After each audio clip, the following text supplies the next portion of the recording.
Hello बच्चों, क्या हाल चाल। देखिए भाई, मैं आपको बता दूं कि क्लास 11th में चैप्टर नंबर 9 चल रहा है, सीक्वेंस एंड सीरीज। बार बार मैं अपने वीडियो लेक्चर में मेरा यही शब्द निकलता है, जो मेरा बच्चा वीडियो देख रहा हो ना, ये मत सोचे कि 8 चैप्टर हो गए हैं। नहीं, पहला ही चैप्टर पढ़ा रहे हैं। कौन सा? Sequence and series. अर्थात जो अभी बच्चे एडमिशन ले रहे हैं, बिल्कुल घबराने की जरूरत नहीं है। आपके 10 लेक्चर छूटे, 10 लेक्चर का मतलब अप्रॉक्सीमेशन 11-12 घंटे की क्लास छूटी है। 11-12 घंटा आप चाहें तो 3 दिन में कवर कर सकते हो। बात समझ में आ गया? और शुक्रिया मनाओ कि अभी एपी छूटी है, समानता श्रेणी। और मेरी समझ में यदि कक्षा 10 में आप अच्छे टीचर के पास रहे होंगे, तो जिन्होंने अर्थमेटिक प्रोग्रेशन को स्किप नहीं किया होगा, तो थोड़ा बहुत तो जानकारी थी आपको। नहीं समझे आप? अरे समानता श्रेणी 10 में था कि नहीं?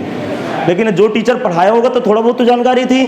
बस कल से क्लास गुणोत्तर श्रेणी की लगेगी। तो चलिए सब लोग कॉपी पेन उठाइए भाई, और लेक्चर नंबर 11 लिखिए। और इसमें हम एनसीईआरटी के सवाल कवर करके इसके उदाहरण देखेंगे। और कल से मेरी क्लास बदल जाएगी। कल कोई क्लास नहीं छोड़ेगा, कोई मिस नहीं करेगा क्लास को। कल से नए सिरे से पढ़ाई होगी, क्योंकि गुणोत्तर श्रेणी कराऊंगा मैं, तो वहाँ से कॉन्सेप्ट सब बदल जाते हैं। जो नया बच्चा है वो भी कल से बातें क्लिक करेंगे। और जो 10-11 लेक्चर छूटे उनको आप पीछे कवर कर लीजिएगा। चलिए, तो क्वेश्चन नंबर कौन सा? क्वेश्चन नंबर 16 देखते हैं। देखते हैं भाई ये क्या बकवास कर रहा है। इस क्वेश्चन के विषय में देखते हैं भाई। कह रहा है एम संख्याओं को 1 और 31 के रखने पर प्राप्त अनुक्रम समांतर श्रेणी है। एम संख्याओं को, मैं क्वेश्चन लिख रहा हूं भाई, एम संख्याओं को 1 और 31 के बीच रखने पर प्राप्त सीक्वेंस का मतलब अनुक्रम एपी में है, तो सातवीं और मतलब 7वां लिख दे रहा हूं मैं, कोई घबराना नहीं। 7वां और m-1वां संख्याएं लिखे हैं, तो वो समांतर माध्य है भैया। 7वां और m-1वां समांतर माध्य का अनुपात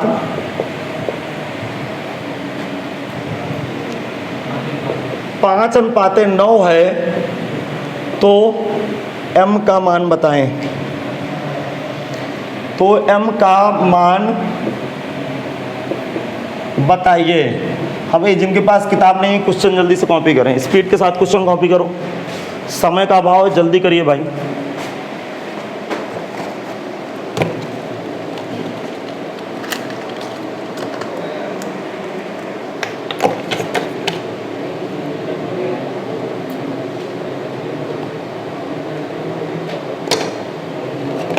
हाँ भाई, क्वेश्चन कॉपी हो गया। देखो, अब इस क्वेश्चन में एनसीईआरटी की कथन के अनुसार शब्द बहुत गंदा लिखा हुआ है। अब उसको सीखें। और इम्पॉर्टेंट क्वेश्चन, इसमें स्टार का साइन लगा दीजिए। ऐसे क्वेश्चन इम्पॉर्टेंट होते हैं। या फिर मैं अभी 1-2 दिन की एक्स्ट्रा क्लास लगा देता हूँ एपी की, ताकि और कॉन्सेप्ट क्लियर हो जाए, फिर जीपी में जाते हैं। देखो क्वेश्चन में क्या कह रहा है, ध्यान से सुनेंगे। क्वेश्चन क्या कह रहा है? क्वेश्चन कह रहा है एम संख्याओं को, अर्थात m संख्याओं को 1 और 31 के बीच रखने पर, अर्थात 1 और 31 के बीच m संख्याएं डालनी है। नहीं समझ में आया? तो बीच रखने पर प्राप्त अनुक्रम का मतलब सीक्वेंस किस में बन जाता है? तो दो संख्याओं के बीच में संख्याओं को डालने से जब भी समांतर श्रेणी बनती है, तो वो क्या होती है? संख्याएं समांतर माध्य। समांतर माध्य बीच में डाले जाते हैं। नहीं आया समझ में? अब जरा दिमाग लगाइए। समांतर श्रेणी बता रहा हूं, 2, 4, 6, 8, 10। बताइए 2 और 10 के बीच में क्या 3 संख्याएं हैं? नहीं है समझ में? तो अगले व्यक्ति कह रहा है 2 और 4 के बीच 3 संख्याएं 4, 6, 8 एपी में हैं, तो तुरंत समझ जाएं कि ये तीनों क्या हैं? समांतर माध्य। इसका मतलब 1 और 31 के बीच कितनी संख्याओं को बढ़ना है? m संख्याओं को बढ़ना। और श्रेणी कौन बन रही है? इसका मतलब दूसरी भाषा में क्या बोल सकता हूं? 1 और 31 के बीच कितने समांतर माध्य? m। तो 7वां समांतर माध्य और m-1वां समांतर माध्य का अनुपात 5:9 है। तो m का मान ज्ञात करें। कुछ आइडिया लगा? नहीं आइडिया लगे बता रहा हूँ। चलो स्टार्ट तो कर ही सकते हैं। माना एपी का स्टार्ट करिए, फिर बता रहा हूँ। माना एपी का प्रथम पद ए तथा सर्वांतर डी है।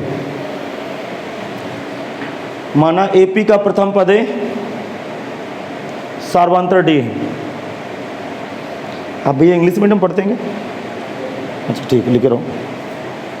एपी का समांतर माध्य एपी का प्रथम पद है और सार्वंतर डी। अब देखो लिखेंगे पुनः माना, अगेन लेट लिखेंगे पुनः माना 1 और 31 के बीच, 1 और 31 के बीच m समांतर माध्य,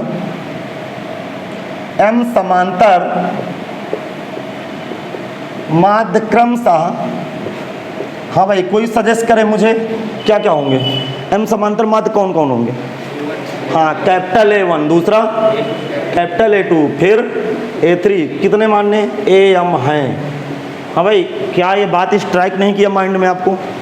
अरे जो नए बच्चे हैं उनको थोड़ा समझ में आएगा, वो अभी इंतजार करें 2 दिन का।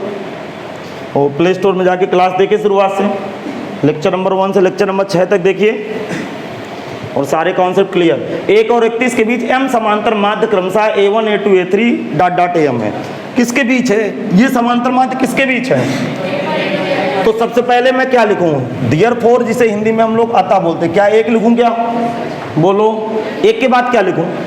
हाँ सारे समांतर माध्य डालो, A1 A2 A3 A4 dot dot AM 31 R in AP। क्या AP में नहीं बन गए? अरे बोलो AP में बन गए। अब सुनना, खोपड़ी लगाना। देखो घबराने की जरूरत नहीं है, जो नया बच्चा जुड़ रहा है ना बिल्कुल एकदम से ना घबराएं। अपने पास बैकअप है यार वीडियो लेक्चर का, तो क्यों टेंशन ले रहे हो? इसीलिए तो हम जूम में नहीं पढ़ा रहे हैं, अपने प्ले स्टोर के एप्लीकेशन में पढ़ा रहे हैं। मेरी बात आप समझ रहे हो? अभी जूम में पढ़ा देते सब छूट जाता, किसको किसको समझाता रहता हूँ। तो सारे वीडियो लेक्चर हैं, आप 2-3 देखो, ये सब वीडियो कल परसों, ये सब चालू वीडियो कल 2 दिन पहले से आई हैं और आपको सब समझ में आ रहा है। कोई दिक्कत? अच्छा कैसे समझ में आया? वीडियो लेक्चर समझ में आया, बस इस तरह ये भी सीख जाएंगे। अच्छा सुनना कि यहाँ से यहाँ तक कितने माध्य हैं, जल्दी बोल। m, अब 2 पद ये हो गए, तो कुल पद बोलो बोलो m+2वां पद। अब किसी को नहीं दिखेगा, सब अंधे हो गए। m+2वां पद, हाँ बहुत अच्छा, अंतिम पद 31। प्रथम पद को क्या माने हैं भैया? A, तो A बराबर 1 जो लेफ्ट में पहला लिखा हो। सार्वंतर को क्या भैया माने हैं? सार्वंतर को भैया D माने बैठे हम लोग। चलिए कॉपी करिए स्पीड के साथ। प्रथम पद 1। अब पता है आप कॉपी कैसे नहीं कर पाते? आपको सब पता है लेकिन आप देखते रहे तो नहीं 31 कैसे बनता है, इसलिए कॉपी नहीं कर पा रहे हो आप। अब देखते रहते हो कि 31 कैसे लिखा जाता है। हाँ अब सुनिएगा, हाँ मैं अपनी बकवास शुरू करूं। अब सुनना, जब भी इस कंडीशन में जब भी खड़े हों तो एक आदमी पाप किए रहता है, ये D, अर्थात D को खोजना होता है, D को निकालना होता है। जब भी समांतर माध्य के सवाल आए तब समझ जाएं। देखो इसीलिए क्लास पढ़ते हो आप। किताब में सारी बातें लिखी होती हैं किंतु किताब बोलती नहीं, टीचर बोलता है। और जब तक गलतियां नहीं होती तब तक कुछ बनता नहीं है। हम लोग 17-18 साल से पढ़ा रहे हैं तो हर साल टेक्निक बदलते नहीं है। ऐसा बोलना चाहिए तब बच्चे की खोपड़ी में आएगा। तो देखो जरा दिमाग लगाओ, कुल मिला के D आपको ज्ञात करना है। श्रेणी में कुल पद कितने हैं? m+2वें पद में लिखा क्या है? अर्थात m+2वां पद का सूत्र लगा दूं, अर्थात Tm+2 का सूत्र लगाऊं, जिसकी जगह क्या रखूं? 31। वहां से क्या निकलेगा? D। फिर आगे देखते हैं, लिखेंगे नाउ, यहां जाता हूं, नाउ AP का m+2वां पद, m+2वां पद, m+2वां पद, Tm+2, A plus m+2 minus का 1 इंटू D। ये कुछ ऐसी कहानी यहां तक बैठ गई भाई। अब आगे सुनो, ये कौन, इसकी जगह क्या रखूं आप बताओ? 31। A की जगह 1, m प्लस का 1 इंटू D, 31 में 1 घटा 30, m प्लस का 1 इंटू D इक्वल टू कितना बैठ गया? 30/31, सॉरी m प्लस। अब बात समझते हैं भाई। हाँ सब लोग इतना कॉपी करें। कोई स्टूडेंट बैठेगा नहीं सम्मान के लिए, इंतज़ार करे नहीं, जब तक कहेंगे सर तब लिखेंगे हम।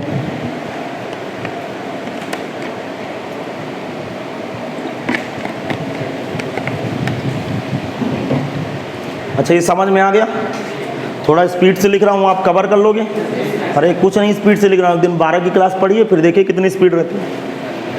12 क्लास में तो पूछता रहता हूँ कि भगदड़ में कोई गरीब मारा तो नहीं गया, नहीं समझे आप?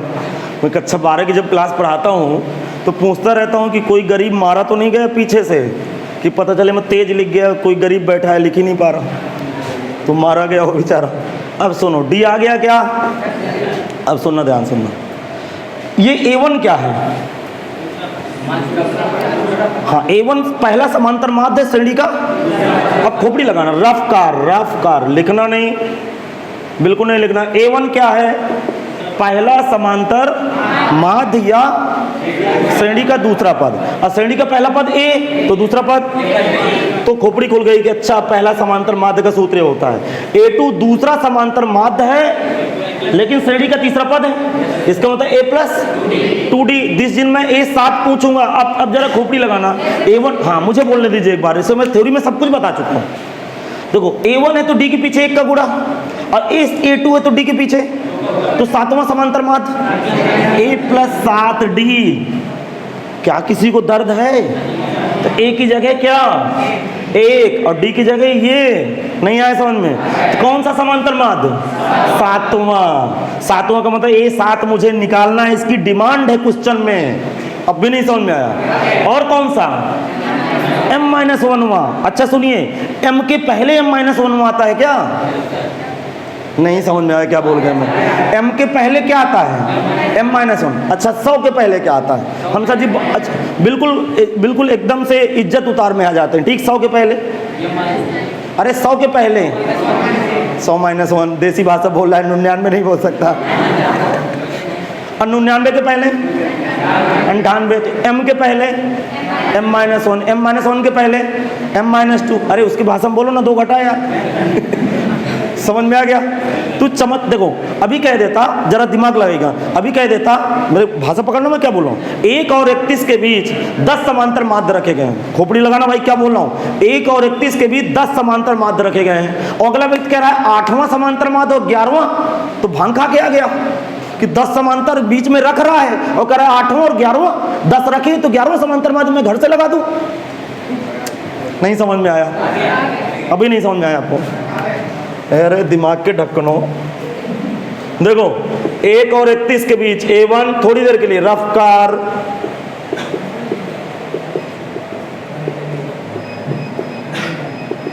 यार ये थोड़ा सा पीछे के फैन बंद करो भैया, जल्दी बंद करो, नहीं ये पूरा सेटअप वो तो हो ही जाएगा। नहीं, पानी से मतलब नहीं,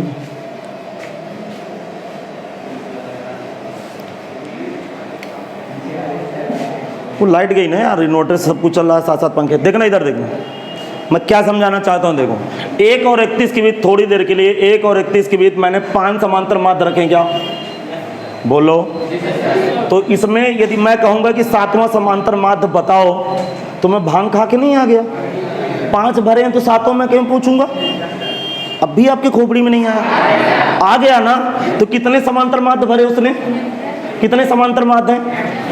M भरे है ना, तो M पूछ सकता था आपसे, M पूछता तो AM पूछता ये वाला, बोलो। लेकिन क्या इसके आगे वाला पूछ सकता है? नहीं पूछ सकता। तो इसके पीछे वाला पूछ सकता है, तो इसके पीछे वाला कौन है? M-1 समांतर। समझ में आ गया कि नहीं आ गया? तो ऐसा चमत्कार कभी प्रश्न नहीं करेगा, मेरे कहने का मतलब है। अब लिखेंगे नाउ, स्टेप चेंज करें, 7वां समांतर माध्य, 7वां समांतर माध्य, 7वां समांतर माध्य बताओ। 7वां समांतर का मतलब A7। A7 का फार्मूला बताओ, जल्दी बताओ, जल्दी से। A+7D, A+7D, बहुत अच्छा। A+7D, A की जगह 1+7, D की जगह 30/M+1। जल्दी से इसको सब लोग कैलकुलेशन लगा लेते हैं तो मजा आ जाती है। देखो डायरेक्ट समझ जाओगे। देखो ऐसे गुणा करूंगा तो यम, इधर देखना, इधर देख ले सब लोग। 1 का गुणा होगा यम, प्लस 1 और 7 3 21 210 और 210 में एक जुड़ गया 211, तो कितना आया m प्लस 211 बटे m प्लस 1। तो डायरेक्ट खेल खेल गया भाई, समझ में आ गया। अब यार इतना तो आप सह सकते हो भाई, अब इतना नहीं सहोगे तो कैसे सवाल बनेगा यार। इतना समय ना खोटी कराओ यार, 1 घंटे में एक ही सवाल करूं। आपका क्या इरादा है, मुझे बर्बाद करने का? अब कौन सा समांतर माध्य, अब कौन सा, समझ में आ गया। देखो अब चाहिए 9 m माइनस का 1वां समांतर माध्य, m माइनस का 1वां समांतर माध्य a m माइनस 1। अब खोपड़ी लगाना भाई, यहाँ 7 है तो d के पीछे किसका गुणा, 7 का, तो यहाँ किसका गुणा, किसका गुणा, m माइनस 1 इंटू डी का। हल करो, एक की जगह 1, m माइनस 1 डी की जगह 30 बटे m प्लस 1। हाँ अब इसका कैलकुलेशन देखें, इसका कैलकुलेशन देखें, इसका गुणा इधर m प्लस 1, फिर 30 का अंदर गुणा, 30 का अंदर गुणा तो 30m माइनस का 30 बटे m प्लस 1। तो a m माइनस 1 है भाई, ये 30 एक 31m माइनस का 29 बटे m प्लस 1। ये कुछ ऐसा आ गया भाई। हाँ सब लोग इतना कॉपी कर ले, फिर आगे क्वेश्चन की बात होगी भाई।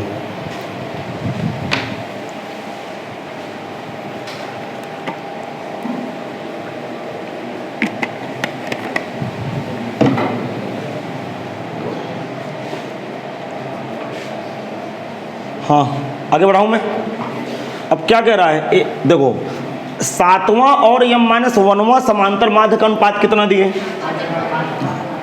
तो लिखेंगे प्रश्नानुसार, लिखेंगे प्रश्नानुसार 7वां और m माइनस 1वां समांतर माध्य का अनुपात 5/9 है। इसकी वैल्यू बेटे 5/9 दिए हैं। अब 7वां समांतर माध्य कितना है, 7वां कितना है, m प्लस 211 बटे m प्लस 1, और ये वाला कितना है 31 m माइनस का 29 बटे m प्लस 1 इक्वल टू 5/9। हाँ भाई ये मारे गए।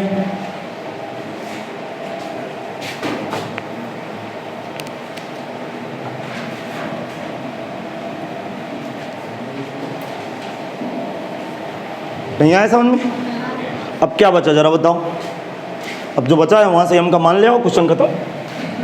जो बचा है वहाँ से हमें m का मान लाना है, क्वेश्चन खत्म हो गया अपना। बचा क्या भैया, m प्लस 211 बटे 31 m माइनस 29 इक्वल टू 5/9। ऐसे गुणा करो यार, 9m 211 गुणे 9 9 1899, 31 गुणे 5 5 5 3 15 m 29 गुणे 5 कितना होता है 145। अच्छा 9m उधर जाके घटाओ, 155 में 9m घटेंगे तो 145 से 146 m, और 1899 प्लस 145, इसको ज़रा जोड़ दीजिए 146 m। ज़रा इसको दोनों को जोड़ के बताओ, 1899 145।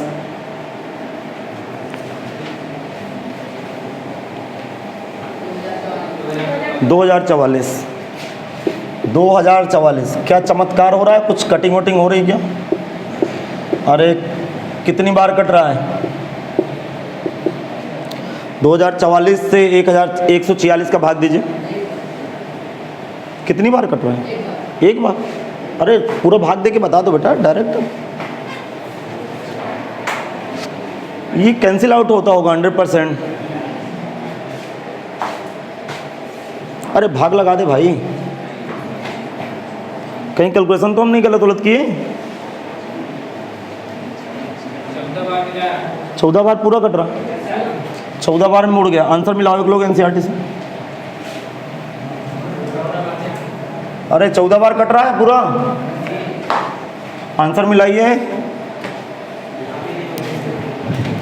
किताबें नहीं है। चलिए अगला क्वेश्चन देखते हैं, 17वां क्वेश्चन देखते हैं भाई। आज मुझसे उदाहरण कराना भाई, स्पीड से आता जाऊँ।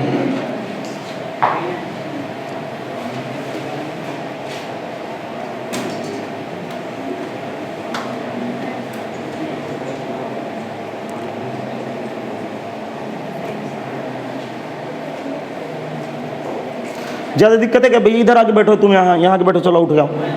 नहीं आपको नहीं हो, भैया को। भैया आप इधर आके बताऊँ। अरे आओगे तो मेरे पास बैठोगे, यहाँ गोदी में लूँगा मैं। भैया यहाँ बैठाओ, यहाँ पे आप बैठाओ, इसको लेके आओ, जाओ अपना ये लेके आओ ना यार। हाँ यहाँ आके बैठो। अरे यहाँ नहीं, वहाँ बैठो, ये नहीं, मैं सीधे यहीं बैठा लूँगा अपने पास।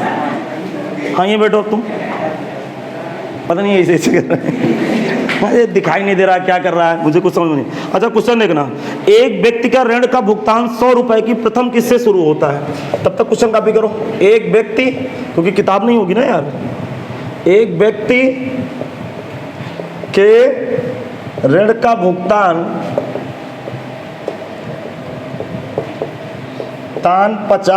50 कितने रुपए से? 100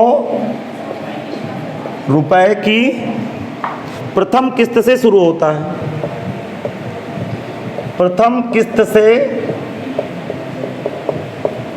शुरू होता है, प्रथम किस्त से शुरू होता है। यदि वह प्रत्येक किस्त में 5 रुपए प्रति माह बढ़ाता है, यदि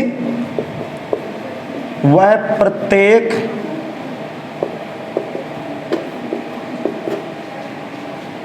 किस्त में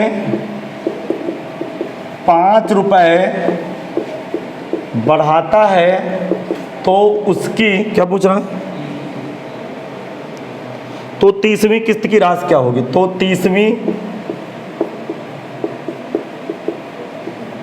किस्त की राशि क्या होगी? हाँ भाई क्वेश्चन कॉपी हो गया। आपको ना हो तो ना क्वेश्चन ना कॉपी करना, मत करिए, मुझे कोई तकलीफ नहीं। आप क्वेश्चन महसूस कर ले बस। जिन लोगों के पास बुक है तो क्वेश्चन कॉपी करने का कोई मतलब नहीं है। अभी क्वेश्चन को महसूस करें। देखो अब ध्यान से सुनिएगा, बहुत अच्छी तरह से सुनेंगे कि है क्या ये। एक व्यक्ति ने लोन ले रखा है या बैंक से लोन ले रखा है, आप ऐसा समझने की कोशिश करें, और वो पहले महीने की जो किस्त है कितने रुपए की देता है, तो हर अगले महीने में कितने की किस्त देगा? ये फैन शुरू कर दो, लाइट आ गई, फैन शुरू कर दो, लाइट आ गई। हाँ अगले महीने कितने की किस्त देगा? 105 रुपए की। फिर अगली हर महीने 5-5 रुपए बढ़ाना है। तो व्यक्ति की कह रहा है कि 30वीं किस्त क्या होगी, तो लिखेंगे पहली किस्त, व्यक्ति की पहली किस्त। इसका सलूशन देखें भाई, इसका सॉल्यूशन देखें। पहली किस्त, पहली किस्त कितनी है बोलो? 100 रुपए। दूसरी किस्त, दूसरी किस्त कितने रुपए बढ़ा के देनी है? 5 रुपए, तो 105 रुपए। कोई बताएगा भैया तीसरी किस्त? तीसरी किस्त कितना? 110 रुपए। क्या यहाँ तक सब कुछ क्लियर है सबको? बताओ डिमांड क्या है क्वेश्चन की? क्वेश्चन पढ़िए, क्वेश्चन क्या मांग रहा? 30वीं किस्त क्या होगी? एक्चुअल में पहली किस्त कितनी थी, फिर दूसरी, फिर तीसरी, तो बीच का अंतर कितना रुपए चल रहा है? 5 रुपए। क्या समानता श्रेणी बन गई? एक्चुअल में समानता श्रेणी का कौन सा पद है? पहला पद। ये तीसरा कौन सा पद पूछ रहा है? एपी का 30वां पद ज्ञात करना ही व्यक्ति की 30वीं किस्त के बराबर होगा। नहीं समझ में, क्योंकि पहली किस्त कितनी है, दूसरी, तीसरी, डिफरेंस कितना चल रहा है? 5 रुपए का। अर्थात प्रथम पद ए बराबर 100, सार्वधातुक डी बराबर लिखेंगे प्रथम पद। आ गया होगा समझ? नहीं है समझ? प्रथम पद ए बराबर 100, सार्व अंतर डी बराबर 5। 5 कैसे? अच्छा ये भी सर जी दिखा दिया करो, हम छोटे छोटे बच्चे, हमें पता नहीं चलता 5 कहाँ से लिख दिए आप। हाँ भाई समझ में आया?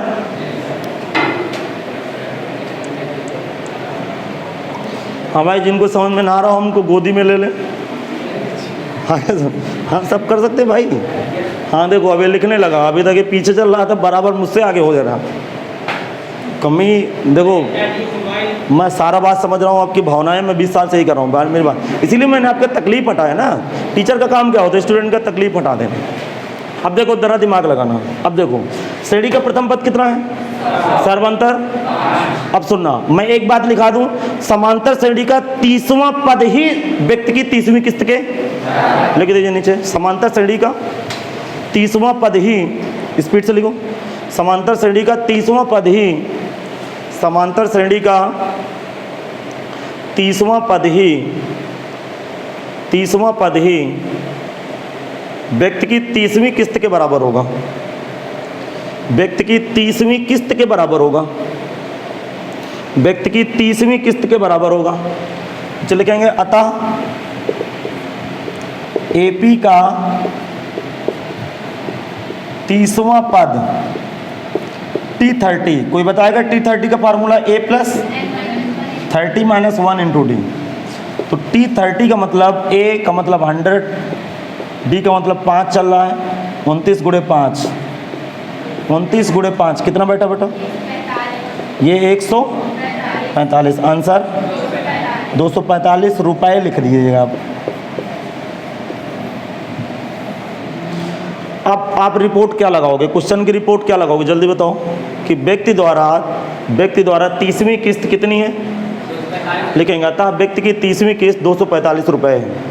आंसर लगाइए आप, अतः लिखेंगे, अतः व्यक्ति की 30वीं किस्त, व्यक्ति की 30वीं किस्त 245 रुपये है। अतः व्यक्ति की 30वीं किस्त 245 रुपये है, 245 रुपये है। क्या लिख गया, चलिए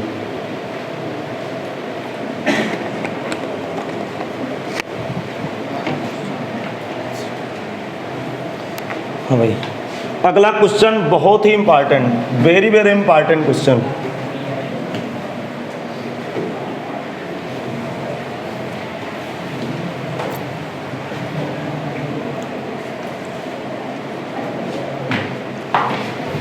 क्वेश्चन नंबर 9 के पहले मैं आपको बहुभुज बता दूं, बहुभुज। देखो भाई, कोई जानता है बहुभुज किसे कहते हैं, बहुभुज किसे कहते हैं? हाँ भैया ने हाथ ऊंचा किया, अभी मत बताइए, रुक जाइए, और कोई बताएगा? देखो यार, सीखोगे तब जब टूटा फूटा जो आया करे बता दिया करो यार, क्या गलती ही तो होगा, नहीं समझ में आया, कम से कम 10 लोगों के सामने बोलना तो सीख जाओगे यार, नहीं समझ में आया। आप कभी लड़कियों से हारे हो? अभी हरा के दिखाऊं, इनसे पूछूंगा आप हार जाओगे। हाँ भैया आप बताओ पहले क्या होता है बहुभुज? बहुत सारी भुजाएं होती हैं, हाँ सही बात, काफ़ी हद तक सही बात के लिए अधूरी बात बोल गए, ठीक है। जो बहुभुज होता है वो आकृति बंद भी होती है, नहीं समझा है, खुली आकृति नहीं कह सकते। जैसे अपना त्रिभुज होता है, त्रिभुज में कितनी भुजाएं, लेकिन बंद होता है क्या, तीनों भुजाएं बंद हो जाती हैं क्या आपस में? चतुर्भुज पढ़े हैं आप लोग, तो बहुभुज का मतलब एक ऐसी बंद आकृति जिसमें ढेर सारी भुजाएं। तो बहुत सारी भुजाओं से बंद आकृति, बहुत सारी भुजाओं से जो बंद आकृति बनती है उस आकृति को क्या कहते हैं, लिख लीजिए, बहुत सारी भुजाओं से जो बंद आकृति बनती है, बहुत सारी भुजाओं से जो बंद आकृति बनती है, बहुत सारी भुजाओं से जो बंद आकृति बनती है,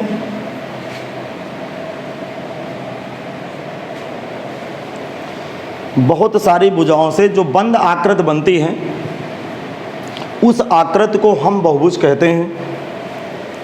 उस आकृति को हम बहुभुज कहते हैं। अब जरा दिमाग लगाना, अब नीचे लिखेंगे बहुभुज के अंतः कोणों का योगफल बराबर n-2 इंटू 180 डिग्री, जहाँ n बहुभुज के भुजाओं की संख्या है,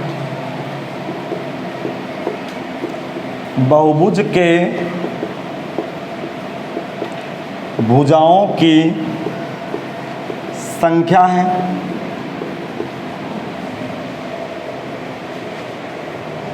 नहीं है समझ में? ये नोट में लिख दे रहा हूँ मतलब बिल्कुल याद रखें भाई इसको, बच्चा इसको याद रखे कि किसी बहुभुज के अंतःकोण, अंतःकोण का मतलब अंदर की तरफ कोण। अब जरा खोपड़ी लगाना आप, अब मैं बता रहा हूँ, क्या ये बहुभुज है? अरे ये बहुभुज है? नहीं है, क्योंकि स्ट्रेट लाइन है। समझ में आ गया? अब बताइए ये बहुभुज है कि नहीं है, पहले बताओ। है, बहुभुज का परिवार है ये। और ये बहुभुज में हम इसकी पहचान किसके रूप में करेंगे? त्रिभुज में। कक्षा 5 से लड़का पढ़ने लगता है कि ट्राइंगल के जो एक्सटर्नल अंदर की तरफ, साथ में इंटरनल एंगल का जो समेशन होता है, अर्थात तीनों अंतःकोणों का योगफल 180 डिग्री। मैं यदि तीनों को जोड़ दूं तो 180 डिग्री होता है क्या? तो यहाँ इस आकृति में भुजाएं कितनी हैं? यहाँ 3 डाल के देखो, 3 डाल के देखोगे तो 3 में 2 घटा कितना आया? 1 गुणे 180 डिग्री आ गया। अब भी आपकी खोपड़ी में नहीं चढ़ा, आ गया समझ में? अब देखिए चतुर्भुज में कितनी भुजाएं? अंतःकोणों का योगफल 360 अंश होता है क्या? तो जरा देखिए n-2 × 180 डिग्री का फार्मूला होता है ना। दुनिया के अंदर, गणित की दुनिया में जितने भी बहुभुज हैं उनके अंतःकोणों का योगफल इसके बराबर होता है। n क्या है? भुजाओं की संख्या। इसमें कितनी भुजाएं? तो यहाँ 4 डाल के देख, 4 - 2 × 180। अरे 180 समझ गए? 2 × 180 बराबर क्या बैठ गया? नहीं आए समझ में? तो इतना तो डंडा मार मार के हटाया गया है कि त्रिभुज के अंतःकोणों का योगफल 100, चतुर्भुज के, पंचभुज के बैटरी खत्म। नहीं समझ में आया? 6 भुज का बैटरी खत्म, कोई दिक्कत नहीं है, यहाँ n की जगह 6 डाल दे। अब कोई कहने लगा कि भैया 20 भुजाओं वाला बहुभुज है, उसके अंतःकोणों का योगफल क्या होगा? तो रुक भैया बता रहा हूँ, यहाँ 20 डाल दे। अब भी नहीं समझ में आया? तो n भुजाओं वाला जो बहुभुज होगा, जिसमें कितनी भुजाएं होंगी? n, उसके अंतःकोणों का योगफल कितना होता है? n-2 × अब भी नहीं समझ में आया? आ गया समझ में? अब मैं अगला क्वेश्चन बात कर रहा हूँ, अब दिमाग लगाइएगा। देखो अब खोपड़ी लगाना, देखो question number 18, very special question. अरे VVS लक्ष्मण लिख दिया मैंने, ठीक है भाई, मतलब वेरी स्पेशल। ये क्वेश्चन आपकी खोपड़ी खोलेगा। क्या हुआ? अब मैं समझाऊं? ये टाइटल मैंने बदल दिया आज, स्टार की जगह। एक बहुभुज के 2 क्रमिक अंतःकोणों का अंतर 5 अंश है। पता यार, ये बहुत मतलब स्टैंडर्ड हिंदी लिख दिया, और इसी तरह की हिंदी कभी कभी क्लिक नहीं करती माइंड पे। हिंदी मीडियम पढ़ना अलग बात है, अब हमें क्रमिक नहीं पता। क्रमिक किसे कहते हैं? क्रमशः, मतलब लगातार। बात समझ में आ गया? अरे यार आपको तो पता है मुझसे ज़्यादा। बात समझ में आ गया? जब मैं पहली बार इस सवाल को पढ़ा था मुझे क्लिक नहीं कर रहा था। मैं इंग्लिश मीडियम किताब पढ़ा, उसमें लिखा था कॉन्टिन्यूअस एंगल लिखा था। मैं तुरंत समझा था कॉन्टिन्यूअस कौन था? एक के बाद एक एंगल। उसने क्या कहा कि एक बहुभुज के 2 क्रमिक अंतःकोणों का अंतर 5 डिग्री है, तो सबसे छोटा कोण 120 अंश है। तो बहुभुज में भुजाओं की संख्या बताओ। देखो सवाल कितना बढ़िया। ये तो आप डिफिनेशन लिख लिए कि नहीं लिख लिए? हाँ लिख लिए। चलिए अब ये क्वेश्चन क्या है, इस क्वेश्चन को मैं थोड़ा सा यहाँ लिख के समझाता हूँ, सुनो ध्यान से सुनो। क्वेश्चन नंबर 18 है। 18 क्वेश्चन क्या कर रहा है? एक बहुभुज के 2 क्रमिक अंतःकोणों का अंतर 5 डिग्री है। 5 डिग्री है यदि सबसे छोटा कोण कितना बेटा? 120 डिग्री है, तो बहुभुज में भुजाओं की संख्या ज्ञात करो।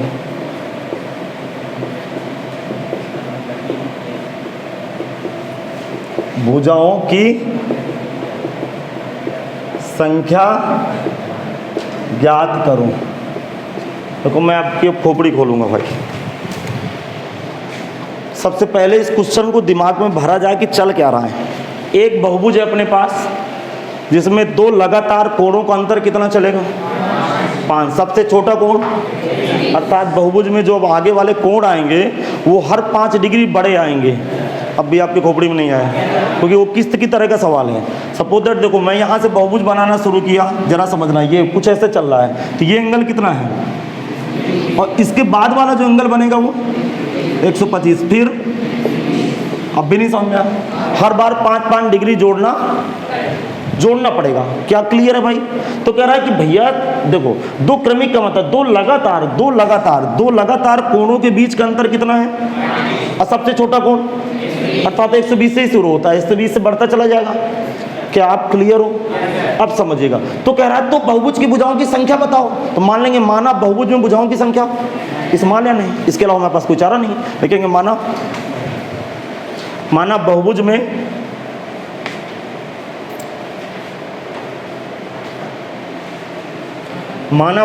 भुजाओं की संख्या, इस मान लेने माना बहुभुज में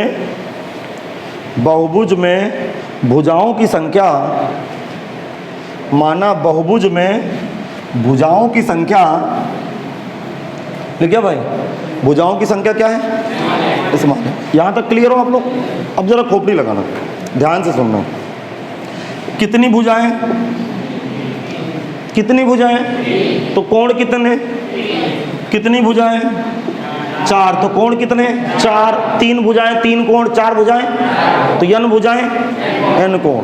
इसका मतलब n भुजाओं में अंदर n कोण बनेंगे। नहीं समझ में आया? तो मैं क्या लिखूंगा, n भुजाओं वाले, लिखो आप लोग शुरू करो, n भुजाओं वाले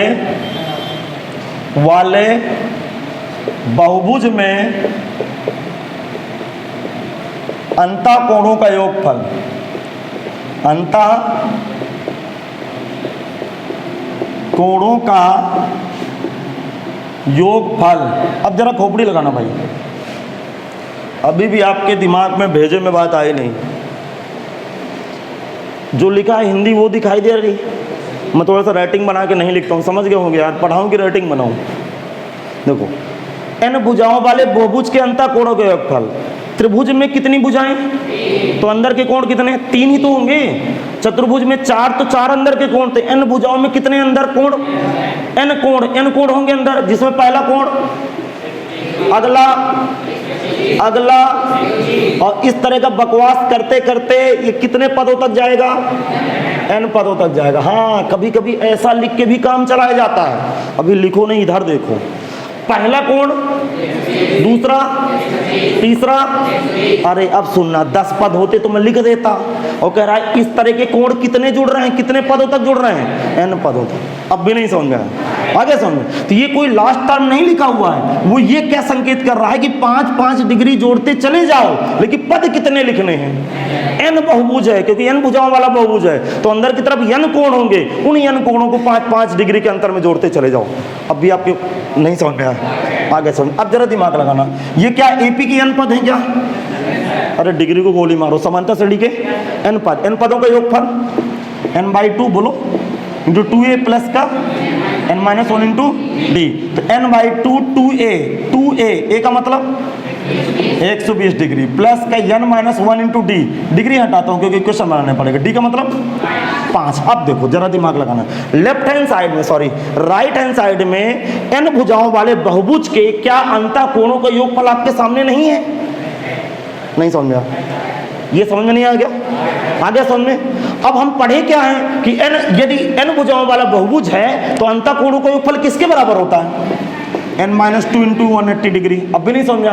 तो ये होता है, ये हम जानते हैं कि ये होता है, और ये निकल के आया है, अर्थात ये दोनों आमने सामने बैठ गए। अब भी नहीं समझा?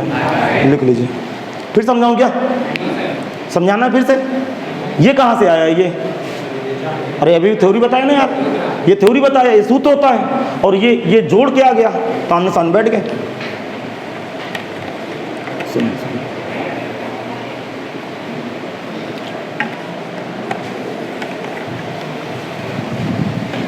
अब ये पीछे समझ में नहीं आ गया? सबको समझ में आ गया? आ गया समझ में? देखो, बहुभुज का पहला कोण कितना है, फिर अगला 125, फिर कितने भुजाओं का बहुभुज है? n भुजाओं को, तो अंदर कोण कितने होंगे? तो n पदों को जोड़ूंगा ना, तो 5-5 के अंतर में n पदों को जोड़ लिया। n भुजाओं के बहुभुज के अंतर कोणों का योगफल ये भी होता है क्या? तो दोनों n भुजाओं के अंतर कोणों का योगफल है, हमने सामने बैठा दिया। अब यहां से इसको हल करूंगा, जरा सुनना। n-2, सुनो ध्यान, सुनना ध्यान से, इंटू 180 गुणे 2, 180 गुणे 360 n, इधर 120, 12 दूना 40, 240 प्लस 5n माइनस का 5। अब खोपड़ी लगाओ यार। हाँ हाँ हाँ, अब क्या करूँ? अब ये करता हूँ, n माइनस 2 गुणे 360 प्लस का n, और ये 200, ये 235 हुआ क्या? अरे 240 में 5 गए, 235 प्लस 5 n। अब सुनना ध्यान से, 5 कॉमन है क्या? 5 में 235 का भाग जा रहा है क्या?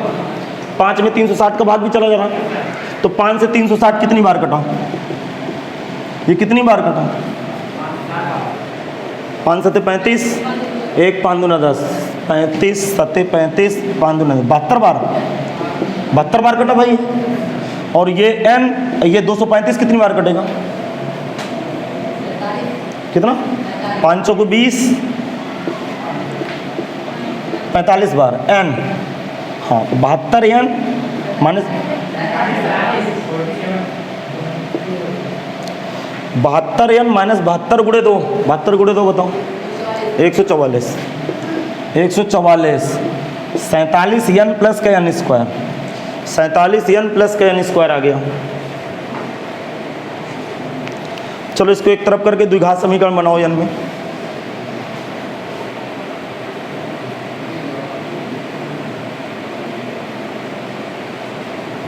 हाँ भाई, इसको सब लोग एक तरफ करके द्विघात समीकरण बनाइए। बना द्विघात समीकरण, उसको सब उधर ले जाओ, जो कि इधर बना रहा हूँ। n स्क्वायर आया, n स्क्वायर, ये n स्क्वायर ये लिखा हुआ है, और ये 72 n उधर गए, 47 में 72 घटे कितना? माइनस का 25 n आएगा। अरे कोई 25 भरा है, कोई 35 आ रहा है, ये क्या तमाशा है? तो यार ये क्या तमाशा कर रहे हो यार? 47 में 72 घटाना है, फिर कहोगे 25 आएगा। 47 में 72 घटाइए, कितना आ रहा है?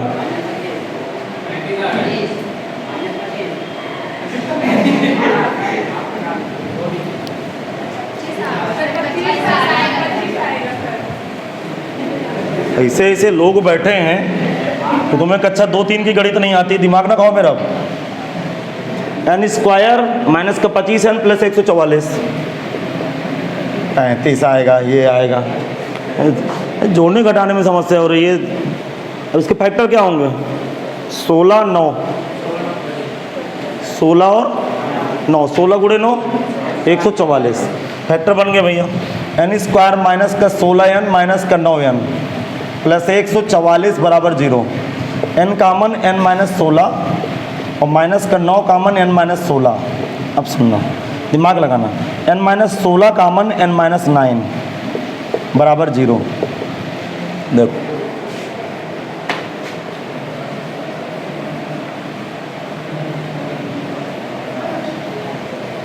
अब सुनना ध्यान से सुनना। अब इस क्वेश्चन का मैं करूंगा ऑपरेशन।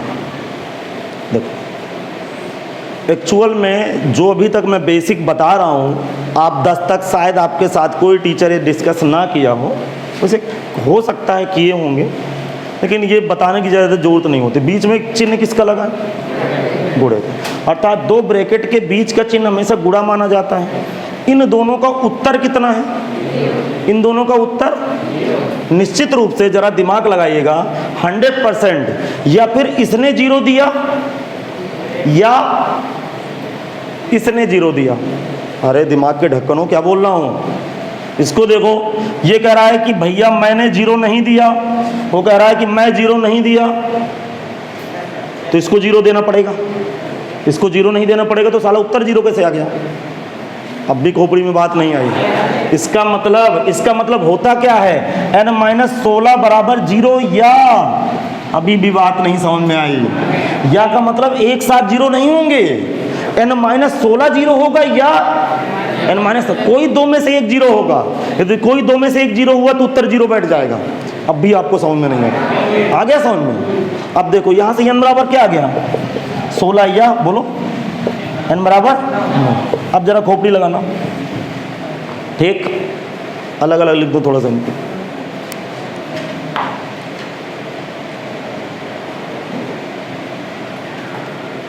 बोलो तो कितना है? n बराबर, अरे n बराबर और n बराबर, पहले तो इक्वेशन की डीलिंग बता दो, नहीं ये नहीं समझ में आएगा। n की जगह क्या आया, तो इस इक्वेशन में दोनों की जगह 16 रखूँ कि यहाँ 16 रखूँ यहाँ 9 रखूँ? अरे एक उत्तर तो दोनों के ऊपर चढ़ाऊंगा, एक ऊपर चढ़ाऊँ दोनों के ऊपर, तो यहाँ 16 रखूँगे तो ये 0 हो गया, और ये 0 नहीं हुआ तो क्या करेगा, 0 गुणे कुछ भी 0 हो गया। अब भी नहीं समझ में आया, इसका मतलब 9 के कारण से ये 0 हुआ, ये 0 नहीं हुआ, तो फील क्या दे रहा हूँ, यदि ये 3 गुणनखंड 0 के बराबर बैठ गए तो 100% किसी ने पाप कर बैठा। नहीं समझ में आया, किसी ने तो पाप कर दिया, अर्थात तीनों में से कोई तो एक 0 आया, तभी तो उत्तर 0 आया। अब भी नहीं समझ में आया, इसीलिए बीच में क्या लगाया जाता है, या, जो कि कोई नहीं लगाता। समझ में आ गया? कभी या लिखते थे हम लोग, नहीं लिखते थे, एक्चुअल फीलिंग ये या होनी चाहिए। अब जरा देखिए, ये अमान्य हो गया, अब आपको सर जी कैसे पता, आपको ये कैसे अमान्य लिख दिया, अर्थात उत्तर आ गया 9। ये अमान्य क्यों हुआ, इसके विषय में मैं अभी राज खोलूंगा, तो उत्तर आ गया 9। इतना आप कॉपी कर लीजिए, फिर मैं इसका राज खोलूं। हाँ, ये अमान्य क्यों हुआ बता रहा हूँ। हाँ, मैं बोल रहा हूँ बेटा क्यों अमान्य हुआ, मेरी बात आप नहीं समझे। उत्तर अर्थात 16 भुजाओं वाला बहुभुज है और 9 भुजाओं वाला बहुभुज है, तो 16 भुजाओं वाला बहुभुज यहाँ पॉसिबल ही नहीं है। क्यों नहीं पॉसिबल है भैया, इसका मैं राज खोल रहा हूँ। तो उत्तर कितना आया, तो भुजाओं की संख्या कितनी है, 9 लिखेंगे, अतः 9 भुजाओं वाला बहुभुज है, अतः बहुभुजों की संख्या 9 है। अब सुनना, ध्यान सुनना,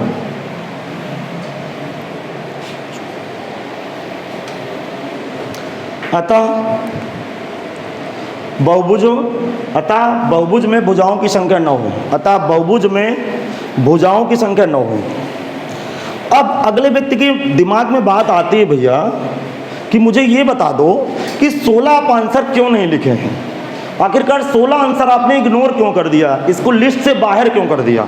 अब आप खोपड़ी लगाना, सबसे छोटा कोण 120 अंश, बहुभुज किसे कहते हैं, बंद आकृति को कि खुली आकृति को, बंद आकृति को। चलिए मैं थोड़ा सा दिमाग लगाता हूँ, ठीक। अब मैं सोचता हूँ कि क्या तमाशा है, ध्यान से सुनना, ध्यान से देखो। पहले मैं ऐसे बहुभुज में गया, थोड़ी देर के लिए मैं ऐसे गया बहुभुज में, ऐसे गया, ये कोण कितना, फिर कोण, सुनना ध्यान सुनना, 5-5 डिग्री जोड़ते चलेंगे, फिर कोण 100, फिर कोण, फिर 135, फिर ये 140, ये 145, फिर ये 150, फिर सोचो 155, खोपड़ी लगा ना भाई, 155 के बाद फिर 100, अभी थोड़ा सा टेढ़ा ही चल रहा है, समझ में आ रहा होगा ना। अरे फील कर रहे हो कि नहीं भाई, 5-5 के अंतर में मैं जा रहा हूँ, और इसका छोर इसके साथ मुझे अप्रॉक्सीमेशन जोड़ने की कोशिश कर रहा हूँ, मुझे जोड़ने की कोशिश करना है, समझते हैं। 160 के बाद 165 के बाद 165 के बाद 170 के बाद 175 के बाद, अब देखो 180 सीधा चला गया। अरे यार वो सब महसूस कर लिया करो यार, ये सब छोटी छोटी बकवास ना किया करो, जोड़ कराओ। सीधा हो गया क्या, 180 के बाद 185 ऐसे जाने लगेगा, इधर की ओर मुड़ने लगेगा। अरे दिमाग के ढक्कन हो, अभी आपको महसूस नहीं हुआ, नहीं महसूस हुआ। देखो 180 में सीधा नहीं चला जाएगा, और 180 के बाद कौन 185, तो उधर मुड़ने लगेगा। जब उधर मुड़ेगा तो इसकी टेल का मतलब इसकी पूंछ जुड़ेगी इसके साथ, जुड़ेगी नहीं जुड़ेगी। अब जरा दिमाग लगाना, जब जुड़े ही नहीं तो देखो कम से कम देखो 9 भुजाओं तक तो सही है, 9 भुजाओं तक तो आप इसको जोड़ सकते हो इस आकृति को, और 9 भुजाओं के बाद यदि आप चले गए तो कोण 180 से ज़्यादा मिलने लगा। अब भी नहीं समझ में आया। तो कुछ बच्चे हैं जो एक बार में महसूस कर लेते हैं, अब कुछ को 10 बार बोलो तो उनके बड़ा मुश्किल हो जाता है। तो देखो इतना बड़ा फिगर मुझसे ना बनवाओ। ये कोण कितना है 120, सपोज दैट ये 120 है कि नहीं, मैं 5-5 में जोड़ते चला जाऊं तो इसको इसके साथ जुड़ जाना चाहिए ना। तो जोड़ते जोड़ते आया 180 मिला, 180 का मतलब सीधी रेखा बन गई। अब 180 में 5 जोड़ूंगा तो उधर की ओर भागने लगेगा। अब भी नहीं समझ आया, अर्थात ये इसके साथ जुड़ने के लिए तैयार ही नहीं है। समझ नहीं आया, बोलो हाँ, तो ये 16 भुजाओं वाला संभव नहीं। देखिए कितनी भुजाएं, 1 2 3 4 5 6 7 8 9 भुजाओं वाला बहुभुज यदि आप बनाएंगे तो ये इसके साथ जुड़ जाएगा। 9 के बाद ये फिर जुड़ने वाला नहीं। अब भी नहीं समझ में आया। देखो 16 भुजाओं वाला बहुभुज बनाया हूं मैं, देखो ना जरा, 1 2 3 4 5 6 7 8 9 10 11 12 13, अभी 13 तक गए हैं यार। और 16 भुजाओं वाला बहुभुज जब ले जाऊंगा ना तो 180 से ज्यादा कोण मिलेंगे, 180 से ज्यादा कोण बनेंगे, अंदर की तरफ का कोण। नहीं समझ में आया? अब बात समझो, ये देखो, ये एक ऐसा है, ये एक ऐसा है, ये बीच का कोण 180 से कम दिख रहा है। अभी ये, अभी खोपड़ी लगा ना भाई, अब ये सीधा हो गया, सीधा हो गया तो यहाँ पे एक बिंदु है, कोण कितना है? अब 5 अंश जोड़ना है, तो 5 अंश जोड़ना है तो इसको थोड़ा सा ऊपर नहीं ले जाऊंगा, तभी तो ये कोण कितना होगा? 185, अर्थात ये उल्टा चलने लगा तो इसके साथ ये कभी जुड़ेगा ही नहीं, अर्थात ये 16 भुजाओं वाला बहुभुज संभव। अब भी नहीं समझ में? लिख जी, कहाँ समझ आए? अरे बहुत ऐसे ऐसे सवाल है भैया कि जो आपके खोपड़ी खोल देंगे। अब भी नहीं समझ में आया? आगे सुन, चलो इसका एक उदाहरण देखते हैं। उदाहरण नंबर 8, जस्ट उदाहरण नंबर 8 देखें। कह रहा है कि 6 संख्याएं ज्ञात कीजिए जो 3 और 24 को रखने पे अनुक्रम समानता श्रेणी बन जाती हैं। हाँ, आप क्वेश्चन बुक देखिएगा, मैं क्वेश्चन पढ़ रहा हूँ, लिखूंगा नहीं भाई। कह रहा है 6 संख्याएं ज्ञात करो जिनको 3 और 24 के बीच रखें। अरे उदाहरण जस्ट एक्सरसाइज के पहले उदाहरण होता है पागल। ऐसे से बच्चे क्वेश्चन नहीं ढूंढ पाते, पढ़ाई क्या करेंगे? जस्ट एक्सरसाइज 9.2 के ऊपर देखो, 9.2 के ऊपर मिल गया। ऊपर का मतलब समझ गए? ऐसे ऐसे लड़के पढ़ा रहा हूं कि मैं पगला जाऊंगा। हाँ, उदाहरण नंबर 8, ठीक। 6 संख्याएं ज्ञात कीजिए जो 3 और 24 के बीच डालें और अनुक्रम क्या बन जाए? समांतर श्रेणी। इसका मतलब कि 3 और 24 के बीच अनुक्रम एपी बन रहा है, तो वो 6 संख्याएं क्या है? समांतर माध्य है। लिखेंगे माना 3 और 24 के बीच, माना 3 तथा 24 के बीच n समांतर माध्य, सॉरी 6 समांतर माध्य A1 A2 A3 A4 A5 A6 हैं। माना 3 और 24 के बीच, माना 3 और 24 के बीच 6 समांतर माध्य, माना 3 और 24 के बीच 6 समांतर माध्य। ये आपके सामने क्वेश्चन की क्या डिमांड है कि 3 और 24 के बीच 6 संख्याएं लिखिए जो किस में बन जाएं? एपी में बन जाएं। तो बीच में संख्याएं एपी में बनाने से समांतर माध्य के अलावा हमारे पास कोई चारा नहीं है। इसका मतलब ये जरा क्या होगा, जरा बताओ। अतः बोलो जल्दी, 3 कामा A1 बोलो, A2 फिर A3 A4 फिर A5 फिर A6 कामा 24 आर इन का मतलब आर माने है, इन माने में, एपी मीन्स अर्थमेटिक प्रोग्रेशन। यहाँ तक तो महसूस हो गया सबको? यहाँ तक महसूस हो गया। अब बताओ श्रेणी में कुल पद कितने? 8। देखेंगे श्रेणी में कुल पद, कुल पद बराबर 8। 8वां पद, 8वां पद का मतलब अंतिम पद। अब देखो आपको इस तरह के सवाल क्लिक करने लगे। 24, हाँ प्रथम पद ए बराबर बोलो, हाँ किसकी खोजबीन चल रही है? निकालना मुझे क्या है? डी निकालना है, सार्वंतर जो कि डी, आगे मैं लेट लिख दिया, लेट मीन्स माना। ठीक, आप डी निकालिए और क्वेश्चन को समाप्त करिए जल्दी से। अब ऐसे क्वेश्चन कर लोगे ना, आप सारे एग्जाम्पल कंप्लीट करके लाओगे और कल से मैं गुणवत्ता श्रेणी शुरू करूंगा भाई।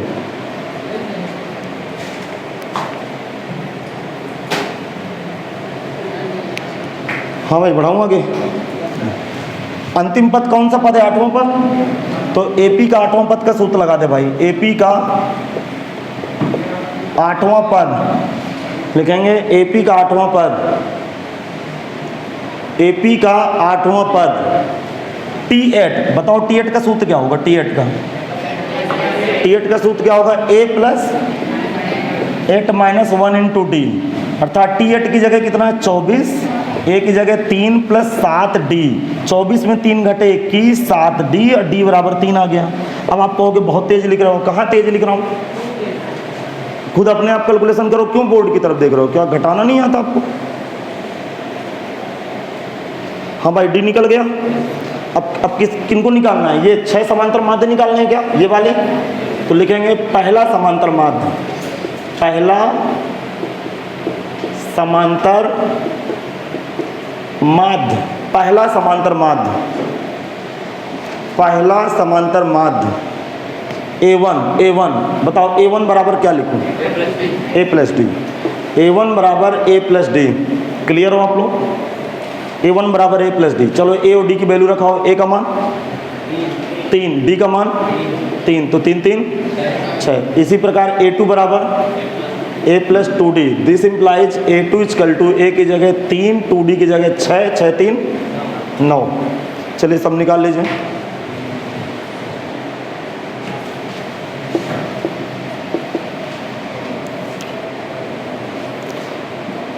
कल हम लोग जीपी स्टार्ट कर सकते हैं, यदि नहीं किए गुणोत्तर श्रेणी मतलब अगला कॉन्सेप्ट, तो इसके एपी के जितने कॉन्सेप्ट बाकी है वो फिनिश कराऊंगा 1-2 दिन की क्लास में। मुझे लगता है एपी के कॉन्सेप्ट फिनिश ही कर दें, फिर जीपी की तरफ हाथ मारते हैं। A3 कितना होगा बोलो? A प्लस 3D, 3 और 3 त्रिकाई 12। A4 कितना होगा बोलो? A प्लस 4D बराबर 3 प्लस 4 3 12, 12 3, अरे 3 3 का अंतर है, जोड़ते चले जाओ यार। A5 कितना आएगा? A plus 5D, 3 plus 15 18। A6 कितना होगा भैया? A plus 6D, 3 plus 18 21। निकाल लोगे? अब देखिए, कोई इसमें एग्जाम्पल दर्द भरा है क्या? अरे 8 एग्जाम्पल में से कोई एग्जाम्पल कोई दर्द भरा है क्या? उदाहरण नंबर 6 भी कर लोगे? अरे 6वां भी तो बताया हूँ। उदाहरण नंबर 6 देखो जरा, थोड़ा सा मैं हिंट दे दूँ, आप करके लाइएगा। 5वां बताना है। 5वां है कहाँ यार? 4था, हाँ 5वां बता दूँगा, अभी बताता हूँ। दोनों का हिंट देता हूँ पहले। 2 मिनट का मुझे समय दीजिए, मैं एग्जाम्पल भी खत्म करना चाहता हूँ 2 मिनट के अंदर।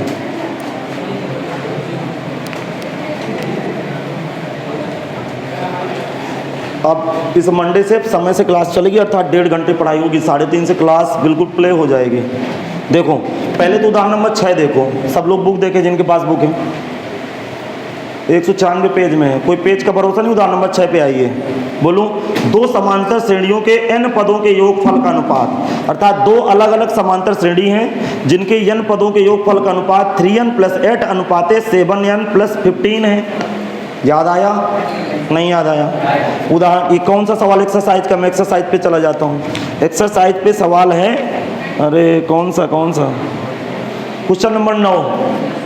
अरे भैया के ये सर में हाथ नहीं लगाए थे, तो समझ में नहीं आ रहा था। याद आया आपको? हाँ, तो 2 अलग अलग समांतर श्रेणियां हैं, उनका योगफल का अनुपात दिए हैं, तो 12वें पद का अनुपात ज्ञात करना। एनसीईआरटी का 9वें क्वेश्चन का कॉन्सेप्ट है। अब भी नहीं समझ में आया? अच्छा, एग्जाम्पल नंबर 5 क्या कह रहा है इसका? करके लाना भाई, सब फिनिश करके लाना है आपको, ये होमवर्क है। n पदों का योगफल लिखना नहीं, कुछ समझ लो, घर में करना है। n पदों का योगफल दिए Sn बराबर, सुनना, Sn बराबर क्या दिए? np प्लस का 1/2 n माइनस 1 इंटू क्यू। तो प्रश्न में क्या कह रहा है? जहां p और q अचर है तो सर्वांतर ज्ञात करो। ऐसे क्वेश्चन पूछ रहे हो तो सर्वांतर ज्ञात करो। सर्वांतर का मतलब क्या पूछ रहा है? D question mark. डी कब आएगा? जब Tn आए। सुनना, Tn आ जाए तो D आसान है रास्ता, n की जगह 1 डाल दूंगा तो T1 आ जाएगा, और 2 डाल दूंगा तो। अच्छा, Tn का सूत्र क्या होता है? किसी को याद है? Sn माइनस, याद आया? समीकरण नंबर 1 बन गया माहौल। बताइए, ऐसे एनसीईआरटी में 1-2 सवाल थे, और एनसीईआरटी के बाद छोड़ी, जब थ्योरी बता रहा था 2-3 सवाल बोल के कराया, तो यार सवाल तो उसी तरह का। अब इसकी मदद से क्या बनाऊंगा? अर्थात यहाँ n की जगह क्या डालूंगा? n-1 into P. लिखना नहीं, यहाँ n की जगह n-1। अब सुनना ध्यान से, ठीक। अब इस n की जगह n-1 इंटू क्यू। अब समीकरण 1 और 2 से क्या ज्ञात होगा? अरे इनको घटाने से क्या ज्ञात होगा? ये Sn माइनस 1 कर लोगे। अब यहाँ 1 रख दोगे तो T1 आ जाएगा, और 2 रख दोगे तो T2, और T2 में T1 को घटा दोगे तो सर्वांतर। तो क्लियर भाई? सारे एग्जाम्पल यहाँ तक फिनिश। कल मैं एक्स्ट्रा क्वेश्चन कराता हूँ एपी के या गुणोत्तर श्रेणी शुरू करता हूँ, तो कल क्लास अपने समय से पढ़ाएंगे भाई।